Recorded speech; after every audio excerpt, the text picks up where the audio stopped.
सबसे पहले government job पानी है, क्योंकि it is a very important thing in life sir. फिर मैं बहुत ज्यादा डिप्रेस्ड हो गई कि यार कुछ नहीं हो पा रहा है। मेरा एक फ्रेंड है, उन्होंने मुझे बोला कि आप टीएनसी की टेस्ट सीरीज ज्वाइन करो, इट इज वेरी हेल्पफुल।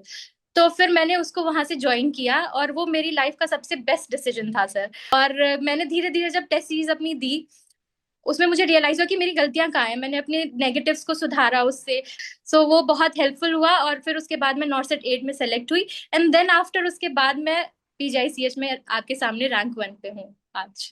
क्योंकि मुझे अभी भी याद है, नॉर्सेट 8 से पहले मैं वो वीडियोस देख के गई थी, और जब मैं वहां एग्जाम में बैठी तो एकदम फ्रेम्ड क्वेश्चन वही क्वेश्चंस थे सर। तो ऐसा लगा था कि सर ने डायरेक्टली वही क्वेश्चंस दे दिए वहां पे। तो मेरा मानना है कि consistency, discipline and will power, आपके अंदर तीनों चीज होगी तभी आप एक एग्जाम को क्रैक कर सकते हैं। And also the right sources.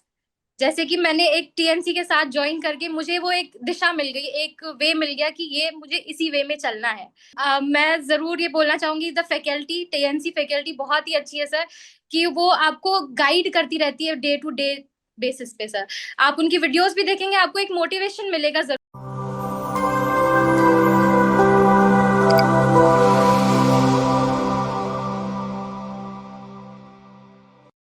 नमस्कार, एक बार फिर से आप सभी साथियों का हार्दिक स्वागत अभिनंदन टीएनसी के इस ऑनलाइन प्लेटफॉर्म पे। Myself Bodha Palaya, assistant nursing student Patna. एक बार फिर से आप सभी साथियों को इस इंटरव्यू सेशंस में हार्दिक स्वागत और अभिनंदन करता हूं। आज हमारे साथ एक ऐसे रैंकर्स जिनके बाद में कोई रैंक आती ही नहीं है। सबसे इंपॉर्टेंट बात, ऑल इंडिया रैंक फर्स्ट। तो सबसे पहले तो बहुत बहुत बधाई और शुभकामनाएं खुशबू जी।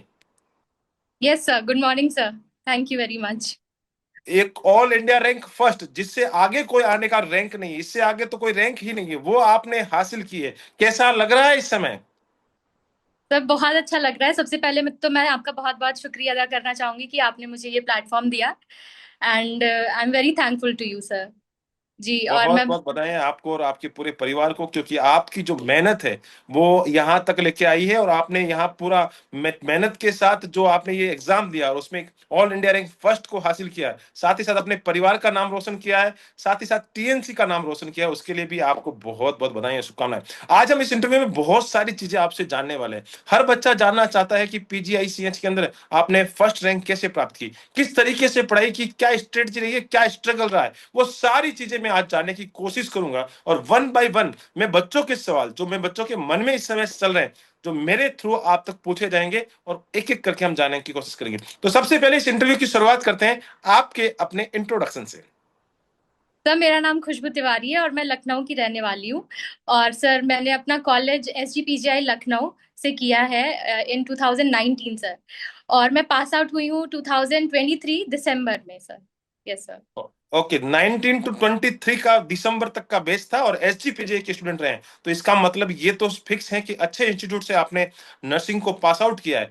अब नर्सिंग को जब आपने 2023 के अंदर आपने डिग्री हासिल की, तो उसके आपके माइंड में क्या आया कि यार मुझे कौन सी तैयारी करनी चाहिए, मुझे किस प्रकार से सेंट्रल गवर्नमेंट में जाना चाहिए? तो क्या रणनीति रही, क्या स्ट्रेटजी रही है? तो स्ट्रैटेजी तो यही रही है कि सबसे पहले गवर्नमेंट जॉब पानी है, क्योंकि it is a very important thing in life sir.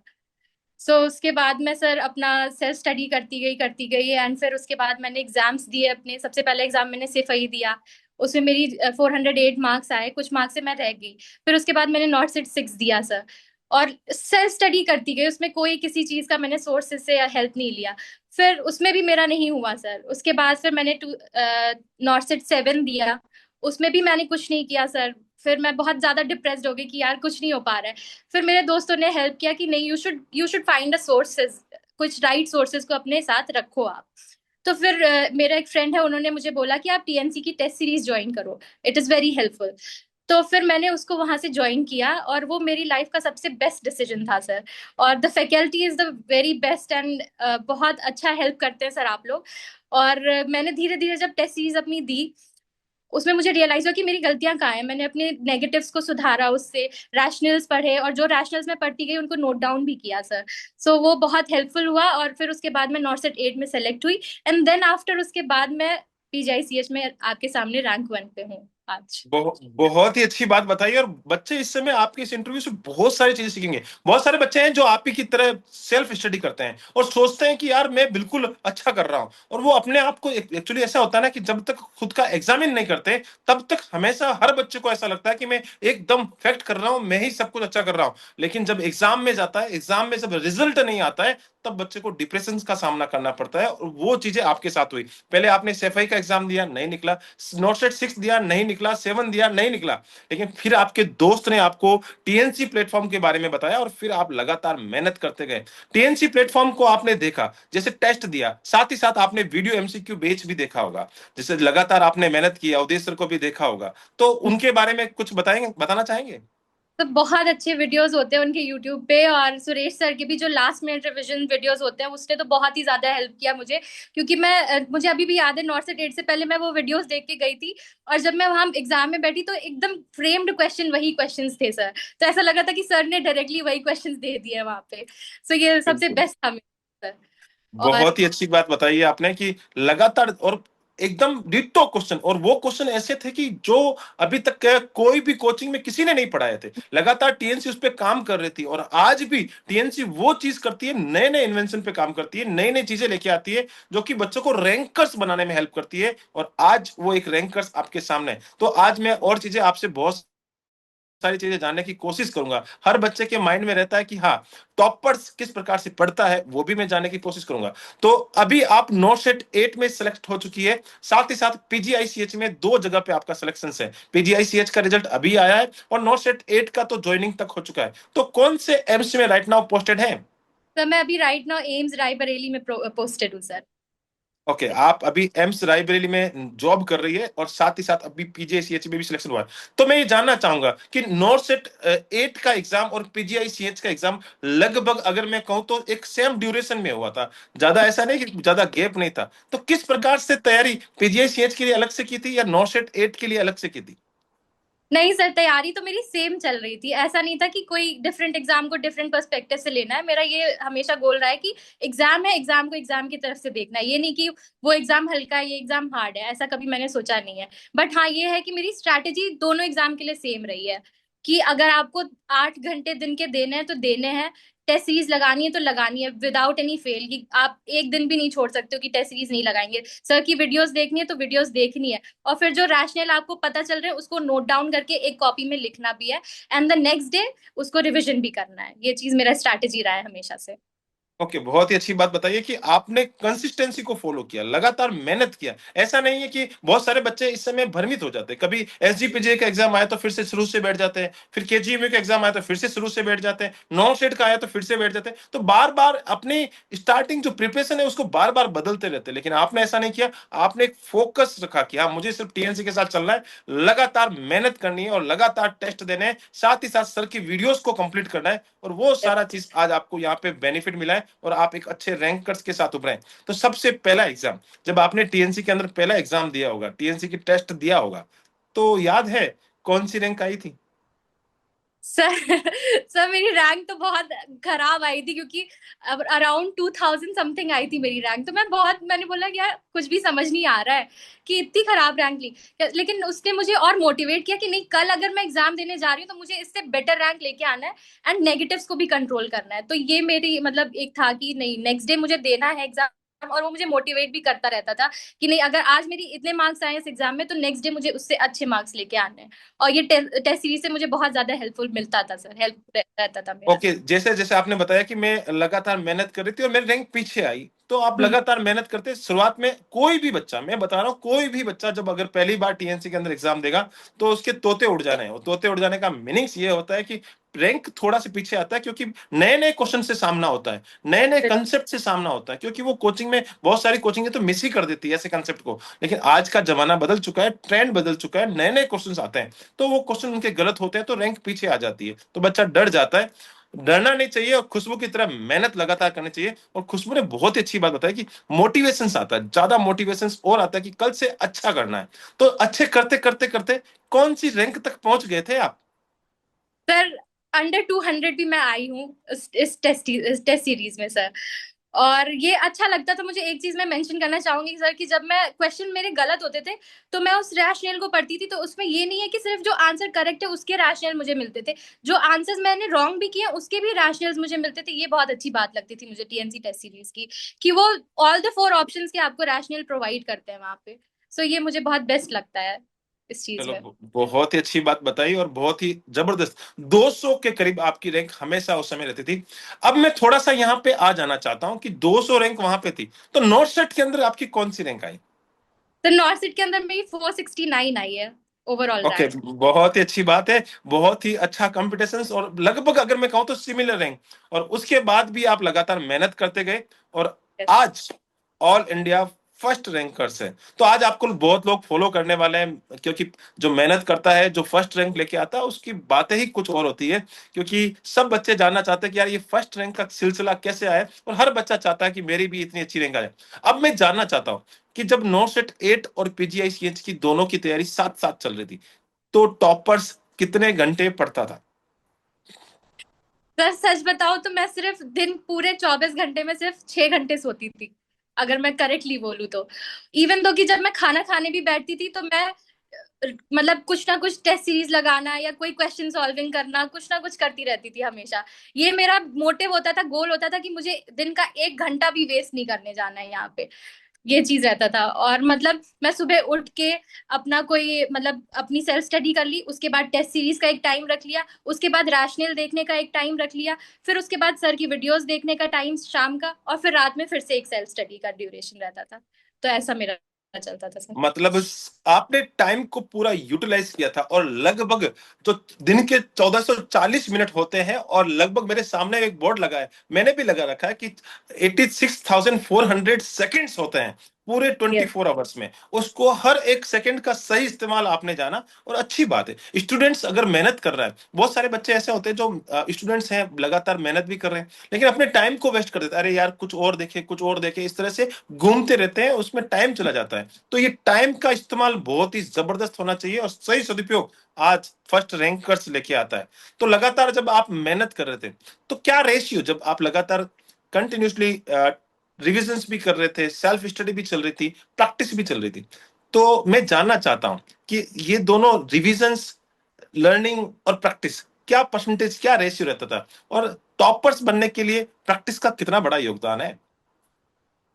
सब प्रैक्टिस का तो सबसे ज्यादा इम्पोर्टेंस है। मतलब कोई भी एग्जाम अगर आप देने जाते हैं तो आपको प्रैक्टिस भी करना है, एंड प्लस उसके साथ आपको रिवीजन भी स्टार्ट रखनी है। और प्रैक्टिस से ये होता है कि आपको न्यू न्यू नॉलेजेस मिलती जाती है। आप कहीं एक चीज में स्टक नहीं है आप किसी चीज के लिए। अगर आप सर की वीडियोस देख रहे हैं, अगर आप कोई टेस्ट सीरीज ज्वाइन कर रहे हैं, तो आपको कोई ना कोई न्यू नॉलेज ही मिल रही है। और एक मतलब एक दिन का आपको एक गोल बना लेना चाहिए कि यार अगर आज मैंने ये चीज पढ़ी है तो इससे ज्यादा कल का अगर मेरा दिन है तो उससे ज्यादा कोई एक नई नॉलेज मुझे मिलने जाए।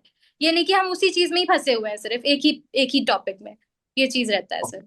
बिल्कुल, बहुत ही अच्छी बात बताइए कि क्योंकि नए नए अपडेट्स आते हैं, नई नई चीजें आती है, और मैं गारंटी दे सकता हूं, आज भी जो भी बच्चा इस इंटरव्यू को देख रहा है, मैं उससे वादा कर सकता हूं, और ये चीज 101% बता सकता हूं कि कोई बच्चा, मैं बच्चों से पूछता हूं कि यार तुम्हारा सबसे फेवरेट टॉपिक कौन सा है, वो बोलता है कि सर मेरा फेवरेट टॉपिक ये वाला टॉपिक है, जो भी नर्सिंग का एक टॉपिक बताता है। मैं उसको ये की लाइन बोलता हूँ कि चलो कोई बात नहीं, इसमें से भी अगर टीएनसी का पेपर देख के देख लो, आपके परसेंटेज कितने आते हैं आपको पता लग जाएगा। तो वहां पे भी अगर बच्चा अपने फेवरेट टॉपिक का भी एग्जाम देगा, तो उसको ऐसा फीलिंग आएगा कि यार इसमें तो बहुत कुछ ऐसी चीजें हैं जो नई नई है।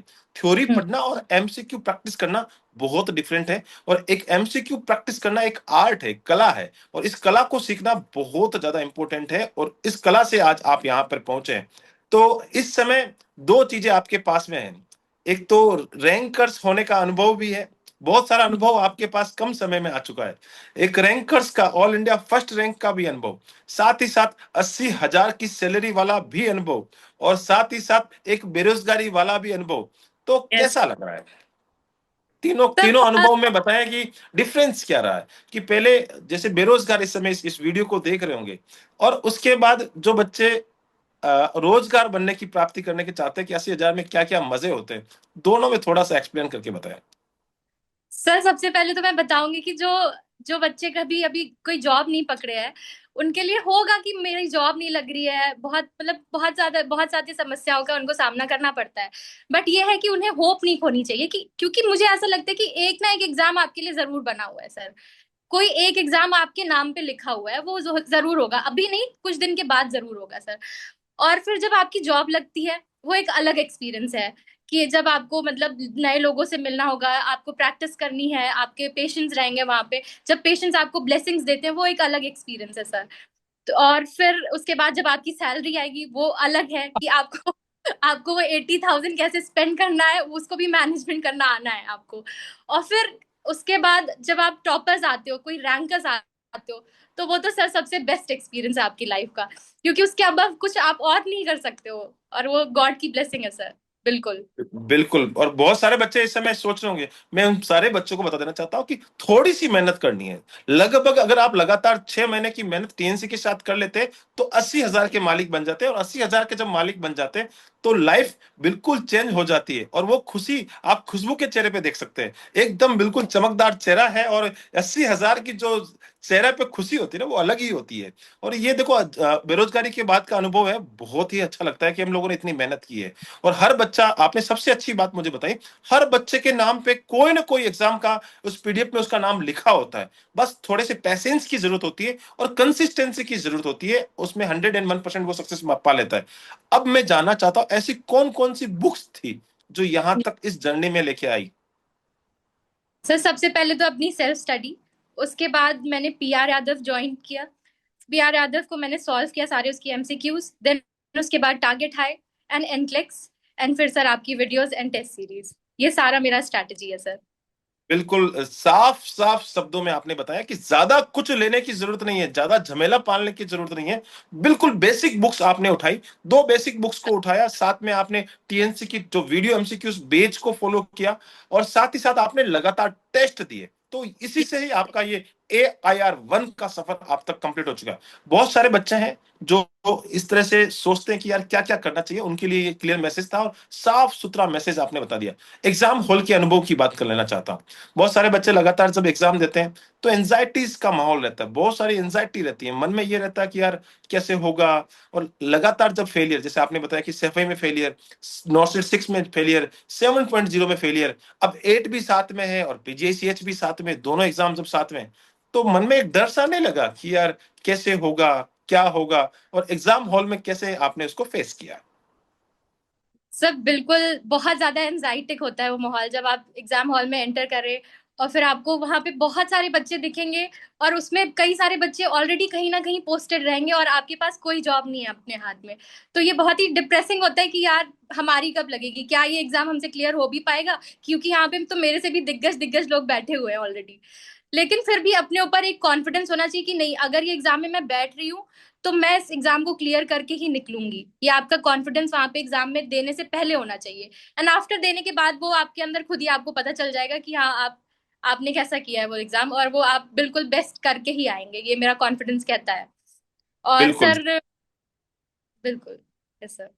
बहुत ही अच्छी बात बताई कि लगातार जब आप प्रैक्टिस करते हैं तो कॉन्फिडेंस ऑटोमेटिकली आता है। और सबसे अच्छी बात है, एग्जाम हॉल में जाने से पहले और एग्जाम जो हॉल में बैठते हैं तो बच्चे को यही सोच के जाना चाहिए कि ये मेरा मेन एग्जाम है और इस एग्जाम के अंदर मैं सबसे आगे हूं। अगर आप ये सोचोगे कि यार मेरा पड़ोसी ये कर रहा है, मेरा दूसरे बच्चे ये कर रहे हैं, तो आप कभी भी आगे नहीं निकल सकते। हमेशा वो एक मन में डर रहता है, उस डर को बिल्कुल घर पे टांग के जाए, जैसे बोलते हैं ना घर पे रख के जाए, तो वैसे एंजाइटी को रख के जाए। और जब रोजाना जब आप प्रैक्टिस करते हैं, रोजाना आपकी अच्छी रैंक आती है, तो एक बहुत बड़ा आउटकम आता है और उससे आपके डर खत्म हो जाता है। बहुत ही शानदार बात बताई और बहुत अच्छी चीज बताई। लास्ट में मैं एक चीज जानना चाहता हूं कि इस जर्नी में आप यहां तक पहुंचे, बहुत सारे बच्चे आपसे उम्मीद करते हैं कि कंसिस्टेंसी है जो सबसे इंपॉर्टेंट पार्ट है इस जर्नी का। दूसरा पार्ट है माइनस मार्किंग। ये दो नर्सिंग के बच्चों में अभी तक मुझे बहुत ही कम देखने को मिली है, क्योंकि बच्चे जोश जोश में तैयारी शुरू करते हैं। मैं भी बहुत सारे बच्चों को देखता हूं, मैं उनसे पूछता हूं कि कितने टेस्ट दिए 1 महीने में, तो वो 1 महीने बाद बोलता है कि सर मैंने 15 टेस्ट दिए, 20 टेस्ट दिए। लगातार 30 टेस्ट नहीं दे पाता है। और जो बच्चा लगातार 30 महीने के लगातार टेस्ट देता है, उसका सिलेक्शन होता है। तो कंसिस्टेंसी कैसे बनाए, पहला सवाल। दूसरा, जो माइनस मार्किंग है उसको कैसे कंट्रोल करें? सर कंसिस्टेंसी तो सर जब आप एक शेड्यूल बना लेंगे वो आपको वो रखना ही पड़ेगा, एक मतलब आपको मोटिव रखना है एक दिन का कि मुझे ये टेस्ट सीरीज देनी ही है। भले आपका उस दिन मन हो या ना हो, आपको मतलब डर लग रहा है कि नहीं कल इतना खराब आ गया मार्क्स आज फिर से आ जाए, नहीं, you should be there right time कि नहीं आपको मुझे ये एग्जाम देना ही है, देना ही है। और सबसे अच्छी बात टेस्ट सीरीज की सर मैं एक बात बोलना चाहूंगी कि जैसे ही आप टेस्ट सीरीज देंगे, जब देते हैं अपने घर में भी तो एक माहौल वैसा बना के रखें कि टेबल में चेयर पे आप बैठे, जैसे कि आप right right in the exam आप जैसे देते हैं वैसे ही आप बैठ के वहां पे दें, ताकि वो जब आपको माहौल वैसा मिलेगा तो जब आप राइट मतलब अपने असली एग्जाम में जब आप बैठेंगे तो आपको भी लगेगा कि हाँ ये तो मैं टेस्ट सीरीज टीएनसी की दे रहा हूँ, और आपको without any fear without any anxiety आप उस एग्जाम को बेस्ट करके आएंगे सर। तो ये मेरा बहुत सोच। बहुत ही अच्छी बात बताई। कंसिस्टेंसी में आपने बताया कि यही सबसे इंपॉर्टेंट बात है, क्योंकि किसी का मन नहीं करता है, क्योंकि जो भी स्टूडेंट रहता है ना उसका पढ़ने का मन बहुत कम करता है कि यार बिना पढ़े नौकरी मिल जाए तो सबसे अच्छी चीज है, लेकिन ऐसा संभव नहीं है, पढ़ना तो पड़ेगा। तो कंसिस्टेंसी के लिए सबसे पहली लाइन कि भाई टीएनसी का टेस्ट तो देना ही होगा, टीएनसी के साथ लगातार जो टीएनसी की क्लासेस चल रही, वीडियो एमसीक्यू क्लासेस चल रही है, उसको करना ही होगा। और अगर आपने थ्योरी नहीं पढ़ी है तो वो भी हमें पढ़नी पड़ेगी, ये सारी चीजें आपको करनी पड़ेगी, उसके बाद ही संभव है। और सबसे अच्छी बात बताई कि भाई मन करे या ना करे मुझे पेपर देना है, तो वो सबसे पहला कंसिस्टेंसी का राज बताया। माइनस मार्किंग की बात कर ले, क्योंकि ये सबसे बड़ा खेल है आज के समय में। जो बच्चा कितना भी टैलेंटेड हो, मैं सुपर पावर मान लेता हूं, मैं उसको बोलूंगा सारी चीजें उसको याद है, लेकिन अगर उसको माइनस मार्किंग कंट्रोल करने की कला नहीं आती है तो वो कभी भी टॉपर्स नहीं बन सकता, कभी भी सिलेक्शन नहीं ले सकता। तो एक टॉपर्स से जानते हैं कि माइनस मार्किंग कैसे कंट्रोल की जाए। तो माइनस मार्क्स यही लगता है कि जो क्वेश्चन आपको बिल्कुल नहीं आता है तो उसे आप मत चांस लीजिए कि आपको वो अटेम्प्ट ही करना है जस्ट बिकॉज कि आपको क्वेश्चन नंबर्स बढ़ाने हैं अपने। अगर नहीं आता तो बिल्कुल भी आप टच मत करें। और जो अगर आपको लगता है कि नहीं मेरे ज्यादा कम मैंने अटेम्प्ट किया है और आपको लगता है अब मतलब 75% आपको पता है इसका आंसर, तो आप उसमें रिस्क ले सकते हैं, मेरा ये मानना है। लेकिन अगर नहीं आता तो उसे बिल्कुल भी टच ना करें, और धीरे धीरे करके जब आप टेस्ट सीरीज लगाएंगे, यूट्यूब वीडियोस देखेंगे, रैशनल जब पढ़ेंगे, तो टेस्ट सीरीज में ये सबसे अच्छी मुझे बात लगती है कि जब आप मानिए आज मैंने एग्जाम दिया और उसमें मेरे 20 गलत हो गए, तो वो 20 के जब आप रैशनल पढ़ेंगे एंड नेक्स्ट डे आप एग्जाम देने बैठेंगे तो आपको तुरंत उस टाइम एक दिमाग में क्लिक करता है कि नहीं मैंने कल 20 गलत किए, क्योंकि मैंने अपने मतलब होता है ना कि गो में चलो कर दिया वैसे ना ना करके आज मुझे थोड़ा सा सोच के करना है कि नहीं अगर कल 20 में तो आज मुझे 14 ही गलत करना है। तो वो टेस्ट सीरीज से आप जब सॉल्व करेंगे तो आपको जरूर पता लग जाएगा सर, मुझे ऐसा लगता है। बिल्कुल बिल्कुल बिल्कुल। वो बात सीधी सी बात है कि करत करत अभ्यास, अगर आप लगातार अभ्यास करेंगे तो 101% आपको पता लग जाएगा कि माइनस मार्किंग को कैसे कंट्रोल करना है। और बहुत ही अच्छा ट्रिक्स दिए कि जब आप लगातार मेहनत करते हैं तो आपको खुद को समझ में आ जाएगा कि भाई कल 20 किए तो आज 15 करने हैं और कल 10 करने हैं। तो ये एक धीरे धीरे सीखने वाली कला है। और जैसे कि सुरेश सर हमेशा हर एक लेक्चर में ये बात बोलते हैं, MCQ solving is a art, एक कला है, और आपके टैलेंट से बिल्कुल हटके ये अलग टैलेंटेड है। तो दोनों टैलेंट जब साथ होगा, आप लर्निंग कितना भी अच्छा किया हो, आपको कितना भी अच्छा थ्योरी आता हो, लेकिन प्रैक्टिस अगर आपकी अच्छी नहीं है, आपको माइनस मार्किंग कंट्रोल करने की कला नहीं है, तो आप जीरो के जीरो रह जाते हैं। सबसे लास्ट सवाल, सबसे इंपॉर्टेंट सवाल, और सारे बच्चे इस सवाल को जानना चाहते हैं कि भैया खुशबू जी ये पूछो कि AIR 1 तो आप लेके आ गए, अब हमें ऐसा कोई रामबाण दे दो, ऐसी कोई सलाह दे दो जिससे आने वाले समय में हम भी एक टॉप मोस्ट रैंकर्स बन पाए। ये बच्चा क्वेश्चंस आपको, जो बच्चा अभी थर्ड ईयर में है, फर्स्ट ईयर में यूजी वाला बच्चा आपको देख रहा है, उनके लिए भी आप एक रामबाण देके जाए। और जो बच्चा इस समय नर्सिंग कर चुका है, अच्छे से थ्योरी भी पढ़ चुका है, उसके लिए भी आप दोनों चीजों बता के जाएं, तो अच्छे से एक रामबाण दें कि वो खुशबू की तरह आने वाले समय में भोजराज सर के साथ इंटरव्यू कर सके। सर मेरा मानना है कि consistency, discipline and will power, आपके अंदर तीनों चीज होगी तभी आप एक एग्जाम को क्रैक कर सकते हैं। And also the right sources, जैसे कि मैंने एक टीएनसी के साथ ज्वाइन करके मुझे वो एक दिशा मिल गई, एक वे मिल गया कि ये मुझे इसी वे में चलना है। सो अगर आपके पास सही दिशा होगी तो आप जरूर उस एग्जाम को क्रैक कर पाएंगे जिसको आपको देना है सर। और सर मैं जरूर ये बोलना चाहूंगी द फैकल्टी, टीएनसी फैकल्टी बहुत ही अच्छी है सर, कि वो आपको गाइड करती रहती है डे टू डे बेसिस पे सर। आप उनकी वीडियोस भी देखेंगे आपको एक मोटिवेशन मिलेगा जरूर कि नहीं सर बहुत अच्छे हैं, आपको मोटिवेट कर रहे हैं। और फिर आपके जो जो भी टॉपिक्स अनक्लियर भी रहते हैं वो भी क्लियर हो जाते हैं उनके वीडियोस देख के या टेस्ट सीरीज लगा के सर। सो मेरा ये मानना है। बहुत ही अच्छी बात बताइए, सबसे इंपॉर्टेंट चीजें बताइए, डेडिकेशन, डिसिप्लिन, यही सबसे इंपॉर्टेंट बात है, मैं तो ये मानूंगा कि। और तीसरा चीज बताया, सही प्लेटफॉर्म का चुनाव। बहुत सारे बच्चे हैं जो मैं हमेशा फेस करता हूं, हमेशा उनको देखता हूं कि सर मैंने वहां से पढ़ा, मुझे ये चीज नहीं मिली, मैंने वहां से पढ़ा, मुझे ये कंटेंट नहीं मिला, मैंने वहां से पढ़ा, मुझे ये चीजें। तो एक राइट प्लेस का चुनाव, और आपको एक दिन पे चुनाव नहीं करना, उसके पिछला हिस्ट्री देखिए, लगातार टीएनसी हमेशा टॉप रैंकर्स लेके आई है। नॉर्सेट 1 से लेके नॉर्सेट 8 तक का रिकॉर्ड रहा है, और हर एग्जाम में एक टॉप रैंक लेके आया है। तो टीएनसी हमेशा क्वालिटी कंटेंट पे भरोसा करती है। हम लोग जो भी लेके आएंगे क्वालिटी लेके आएंगे, और वो चाहे एप्लीकेशंस के हो, चाहे यूट्यूब पे हो, चाहे टेस्ट सीरीज के अंदर हो, हर बच्चे को टॉप रैंक बनाना हमारा एम रहा है, और वही हम लोग काम कर रहे हैं। बहुत बहुत धन्यवाद, आज आपने बहुत ही अच्छी अच्छी चीजें बताई, और आपने टीएनसी को अप्रिशिएट किया, टीएनसी के साथ मेहनत किया, टीएनसी का नाम रोशन किया, उसके लिए भी बहुत बहुत धन्यवाद। आप ऐसे ही अपना नाम, साथ ही साथ अपने माता पिता का नाम, जिस धरती से आते हैं उस धरती का नाम, जिस कॉलेज से आपने पढ़ा है उन सारे के सारे गुरुजनों का नाम, साथ ही साथ जितने भी दोस्त हैं, मित्र हैं, उन्होंने आपको हेल्प किया है, आपको इस जर्नी में बहुत आगे तक लेके आए, उन सभी का नाम, साथ ही साथ परिवार के हर एक सदस्य का नाम, और साथ ही साथ टीएनसी का नाम हमेशा रोशन करते रहे। जय हिंद, जय भारत, वंदे मातरम। Thank you so much. Thank you sir, thank you.